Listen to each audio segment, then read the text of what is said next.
दोस्तों, लखनऊ के अटल बिहारी वाजपेयी इकाना स्टेडियम में आईपीएल 2025 का एक और रोंगटे खड़े कर देने वाला मुकाबला खेला गया। इस मुकाबले में लखनऊ सुपर जॉयंट्स और दिल्ली कैपिटल्स की टीम आमने सामने थी। क्रिकेट के करोड़ों प्रेमियों को इस मैच का बेसब्री से इंतजार था। पूरा स्टेडियम दर्शकों से खचाखच भरा हुआ था। इस मुकाबले में सिक्का उछाला गया तो टॉस जीतकर दिल्ली के कप्तान अक्षर पटेल ने गेंदबाजी करने का फैसला किया। वहीं लखनऊ सुपर जॉयंट की टीम को इस मैच में पहले बल्लेबाजी करने का मौका मिला। लखनऊ की तरफ से ओपनिंग करने के लिए उनके दो विस्फोटक बल्लेबाज एडेन माकरम के साथ मिशेल मार्श के खतरनाक जोड़ी बल्लेबाजी करने के लिए मैदान पर उतरी दोनों बल्लेबाजों के कंधों पर अपनी टीम को अच्छी शुरुआत दिलाने की जिम्मेदारी थी। वहीं दिल्ली की तरफ से पहले ओवर में गेंदबाजी करने के लिए आए खुद कप्तान अक्षर पटेल पहले ओवर की दूसरी गेंद पर ईडन माकरम ने दौड़कर 1 रन पूरा किया और सिंगल के साथ अपनी टीम का खाता खोला। खतरनाक गेंदबाजी करते हुए अक्षर पटेल ने पहले ओवर में सिर्फ 3 रन ही बनने दिया। दूसरे ओवर में गेंदबाजी करने के लिए दिल्ली के कप्तान अक्षर पटेल ने रफ्तार के सौदागर मिचेल स्टार्क को भेजा, जिनका स्वागत ईडन मार्करम ने पहले ही गेंद पर 2 रन लेकर किया। इसके बाद मिचेल स्टार्क अपनी गेंदबाजी से दोनों बल्लेबाजों को चकमा दे रहे थे। तभी चौथी गेंद पर ईडन मार्करम ने गगनचुंबी लगाते हुए लखनऊ के स्कोर को तेजी से आगे बढ़ाया। 5वीं गेंद पर मार्करम को सिंगल ही मिल पाया। हिडन मार्करम ने मिशेल मार्श के इस ओवर से 9 रन बटोर लिए। 2 ओवर की समाप्ति के बाद लखनऊ का स्कोर 12 रन ही बन पाया। लखनऊ की टीम को बड़ा स्कोर बनाने के लिए तेजी से रन बटोरने की जरूरत थी। वहीं दिल्ली की टीम को विकेट की तलाश थी। तीसरे ओवर में दिल्ली कैपिटल्स की तरफ से गेंदबाजी करने के लिए एक बार फिर से अक्षर पटेल आए, जिनका स्वागत मिचेल मार्श ने अपने अंदाज में दूसरी गेंद पर खतरनाक चौका लगाकर किया। लेकिन इसके बाद अक्षर पटेल ने शानदार गेंदबाजी किया। दोनों बल्लेबाजों ने मिलकर अक्षर पटेल के इस ओवर से 7 रन जोड़ लिए।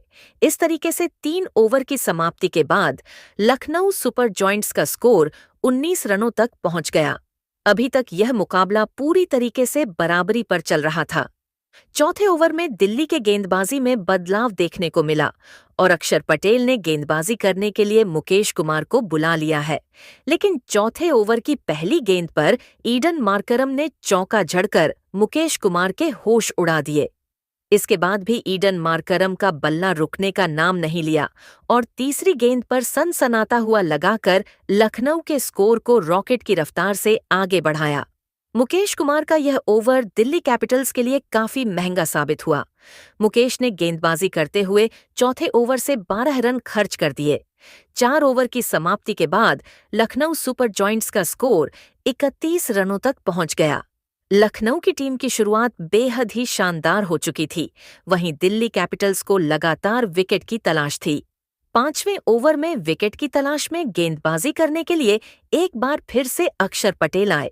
खतरनाक गेंदबाजी कर रहे थे, लेकिन दूसरी गेंद पर मिचेल मार्श ने जबरदस्त चौका लगाते हुए लखनऊ के स्कोर को तेजी से आगे बढ़ाया।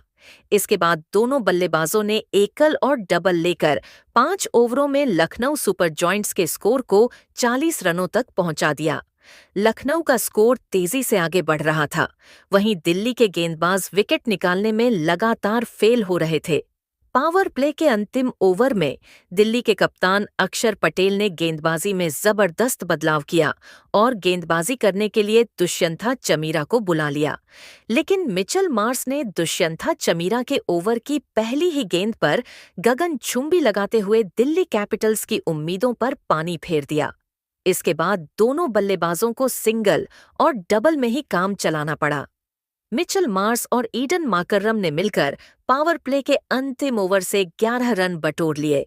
इस तरीके से पावर प्ले का अंत हुआ और दोनों बल्लेबाजों ने मिलकर लखनऊ के स्कोर को 50 रनों के आंकड़े के पार पहुंचा दिया। जहां एक छोर से ईडन मार्करम चौके और लगाकर लखनऊ के स्कोर को रॉकेट की रफ्तार से आगे बढ़ा रहे थे, तो वहीं दूसरी छोर से मिचेल मार्श भी तेजी से रन बटोरते हुए कंधे से कंधा मिलाकर उनका साथ दे रहे थे। पावर प्ले के बाद 7वें ओवर में गेंदबाजी करते हुए अक्षर पटेल ने विकेट निकालने का पूरा प्रयास किया, लेकिन उनका पूरा प्रयास फेल होता हुआ दिखाई दिया। सबसे पहले 7वें ओवर की दूसरी गेंद पर ईडन मार्करम ने चौका लगाया। इसके बाद समझदार के साथ बल्लेबाजी करते हुए अक्षर पटेल के इस ओवर से 10 रन बटोरकर लखनऊ सुपर जॉयंट्स के स्कोर को 7 ओवर में ही 61 रनों तक पहुंचा दिया। दोनों बल्लेबाजों के बीच एक मजबूत साझेदारी पनपती हुई दिखाई दे रही थी और दोनों बल्लेबाज मिलकर अपनी टीम के स्कोर को धीरे धीरे आगे बढ़ा रहे थे, लेकिन दिल्ली की टीम को अभी तक एक भी विकेट नहीं मिल पाया था। 8वें ओवर में अक्षर पटेल ने रणनीति बनाई और गेंदबाजी करने के लिए विपराज निगम को बुला लिया, लेकिन मिचेल मार्श और ईडन मार्करम ने मिलकर विपराज की जमकर कुटाई कर डाली। सबसे पहले ओवर की पहली गेंद पर ईडन मार्करम ने सनसनाता हुआ लगाकर अपने इरादे स्पष्ट कर दिए। ओवर की दूसरी गेंद पर ईडन मार्करम ने सिंगल लेकर स्ट्राइक मिचेल मार्श को दे दिया। आते ही मिचेल मार्श ने तीसरी गेंद पर जबरदस्त चौका लगाते हुए दिल्ली कैपिटल्स की सारी रणनीतियों पर पानी फेर दिया। विपराज निगम का यह ओवर दिल्ली के लिए काफी महंगा साबित हुआ। विपराज ने 8वें ओवर में गेंदबाजी करते हुए 14 रन खर्च कर दिए, लेकिन वह भी अपनी टीम को सफलता नहीं दिला सके। इस तरीके से 8 ओवर की समाप्ति के बाद लखनऊ का स्कोर 75 रनों के पार पहुंच गया। दिल्ली की टीम को इस मुकाबले में बने रहने के लिए लगातार विकेट की तलाश थी। दिल्ली के कप्तान अक्षर पटेल ने 9वें ओवर में बॉलिंग अटैक पर एक बार फिर से मिचेल स्टार्क को लगाया। मिचेल स्टार्क अपनी खतरनाक गेंदबाजी से दोनों बल्लेबाजों को खूब परेशान कर रहे थे और दोनों बल्लेबाज संभल कर बल्लेबाजी करते हुए अपना विकेट बचा रहे थे। ओवर की आखिरी गेंद पर ईडन मार्करम ने 2 रन दौड़कर पूरा किया और इसी के साथ उन्होंने 30 गेंद में अपना तूफानी अर्धशतक भी ठोक दिया। वहीं मिचेल मार्श भी अपने अर्धशतक के करीब पहुंच रहे थे। मिचेल स्टार्क ने 9वें ओवर से सिर्फ 7 रन ही बनने दिया, लेकिन वह भी विकेट निकालने में कामयाब नहीं हो पाए। 9 ओवर की समाप्ति के बाद लखनऊ सुपर जॉयंट्स का स्कोर बिना किसी विकेट के नुकसान पर 62 रनों तक पहुंच गया। जिस तरीके से लखनऊ सुपर जॉयंट का स्कोर आगे बढ़ रहा था और दिल्ली के गेंदबाज विकेट निकाल रहे थे, उसे देखकर तो यही लग रहा था कि आज लखनऊ की टीम दिल्ली कैपिटल्स को आसानी से 180 से 190 रनों का लक्ष्य दे सकती है। लेकिन दोस्तों, अब आपको क्या लगता है, इस बार आईपीएल की ट्रॉफी कौन जीतेगा? आप खुद नीचे कमेंट करके बताइए और ऐसे ही नई नई वीडियो के लिए हमारे चैनल को जरूर सब्सक्राइब करिए। धन्यवाद दोस्तों। आईपीएल 2025 का एक और रोंगटे खड़े कर देने वाला मुकाबला कोलकाता के ईडन गार्डन मैदान में खेला गया।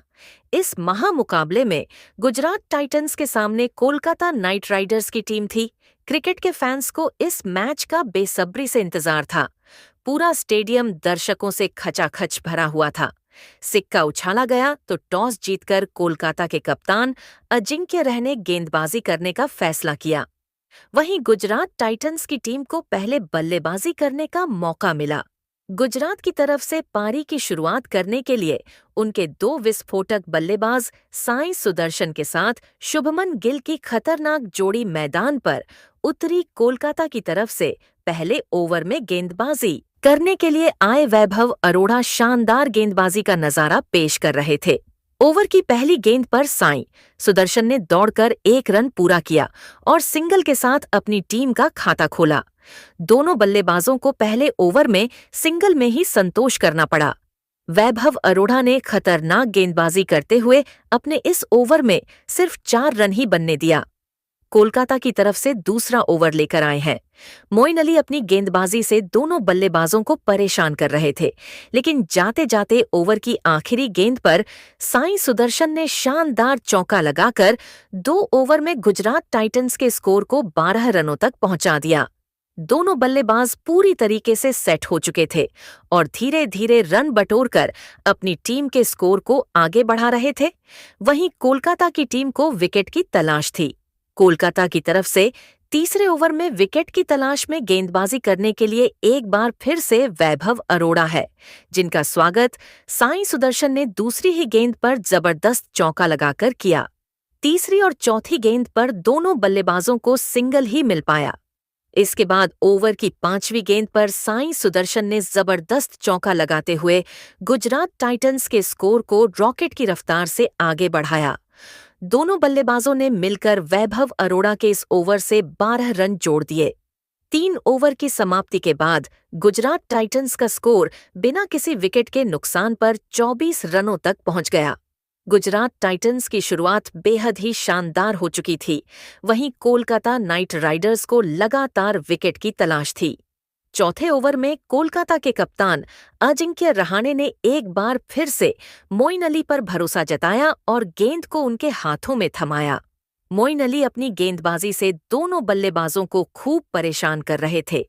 साई सुदर्शन और शुभमन गिल को मोइन अली की गेंद बिल्कुल भी समझ में नहीं आ रही थी और दोनों बल्लेबाज संभल कर खेल रहे थे।